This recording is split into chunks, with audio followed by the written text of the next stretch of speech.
মমতা ব্যানার্জি কালকে জঙ্গলমহলে দাঁড়িয়ে বলেছে ছত্রধর মাহাতোর থেকে তিনি নাকি জঙ্গলমহল ছিনেছিলেন। ছত্রধর মাহাতো অনেকবার এসেছেন, লোকের কাঁধে ভর দিয়ে এসছেন, কিন্তু সাফল্য পাননি। উনি ৯২ সালে বামফ্রন্টের মৃত্যু ঘণ্টা বাজানোর জন্য যুব কংগ্রেস সভানেত্রী হিসেবে বেলপাহাড়ি থেকে যাত্রা শুরু করেছিলেন। সে ঘন্টা থেকে আর ঘন্টা বাজেনি। সে ঘন্টার কি হয়েছে সবাই জানে, ঘন্টার ঘন্টি বেজে গেছিল। মমতা ব্যানার্জি ২০০৪ সালে ৯ই আগস্ট বেলপাহাড়িতে এসেছিলেন, মঞ্চ ভেঙে পড়ে গেছিলেন। ভারত ছাড়ো আন্দোলন, কিন্তু ২০০৮-এ ছত্রধর মাহাতোকে ব্লক প্রেসিডেন্ট করেছিলেন। পঞ্চায়েত সমিতির ৩টা আসন আর 5টা গ্রাম পঞ্চায়েতের সিট, মানে পুরো পঞ্চায়েত নয়, আসন সেদিন তৃণমূল জিতেছিল। এবং তারপরে ছত্রধর জনসাধারণের কমিটি তৈরি করে। এবারে মমতা ব্যানার্জির জঙ্গলমহলের যে সাফল্য, মানে 11 সালের যে জয়, নয়াগ্রাম আসন, গোপীবল্লভপুর আসন, ঝাড়গ্রাম আসন, মেদিনীপুর আসন, শালবনী আসন, বড়বেতা আসন, এবং 2014 সালে 13 পঞ্চায়েত 14 লোকসভায় যে সাফল্য, সেটার প্রেক্ষাপটটা তৈরি হয়েছিল 2010-এর 9ই আগস্ট লালগড় রামকৃষ্ণ বিদ্যালয়ের সামনে মাঠের মিটিংয়ের মধ্যে দিয়ে।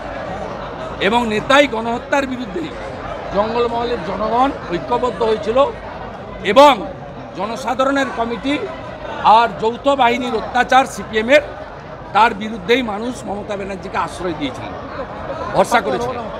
তাই মমতা বন্দ্যোপাধ্যায়ের এইসব গল্প জঙ্গলমহল শুনবে না। জঙ্গলমহল জানে কে হদ কেটেছে আর কে কই খেয়েছে।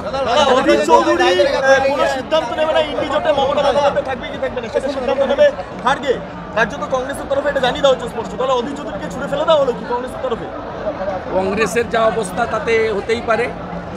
এটা কমপ্লিটলি কৌশলগতভাবে মমতা ব্যানার্জি এবং খাড়গে করছে।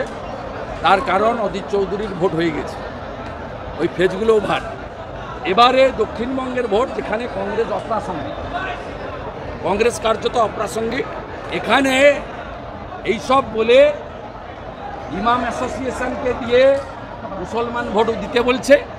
আবার এইগুলো করছে শুধুমাত্র টু কনসলিডেট মাইনরিটি ভোট, যাকে বলে অ্যাপিজমেন্ট পলিটিক্স, তুষ্টিকরণ, অন্য কিছু নয়।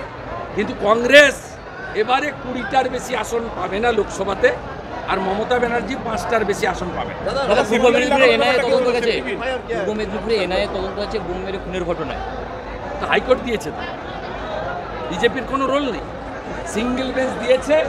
তারপরে মমতা ব্যানার্জি ডিভিশন বেঞ্চে গেছিল, চিফ জাস্টিসের রিজেক্ট করে দিয়েছে। 56 জনের নামে এফআইআর হয়েছে, ইনক্লুডিং অল কনস্পিরেটার। বিজয় ভূঁইয়া একটা সিনিয়র শিডিউল কাস্ট পারসন, তিনি বিজেপির একজন বুথ সভাপতি, তাকে পুলিশ ক্যাম্পের সামনে মারতে মারতে মারতে আধমরা করে, মারতে মারতে যেভাবে ব্রুটাল, মানে নৃশংস কিলিং হয়েছে, ভাষায় প্রকাশ করা যাবে না। তাই এনআইএর উচিত তদন্ত পরে হবে, চুলের মুঠি ধরে এই 56 জনকে তোলা এবং তিহারে পাঠানো।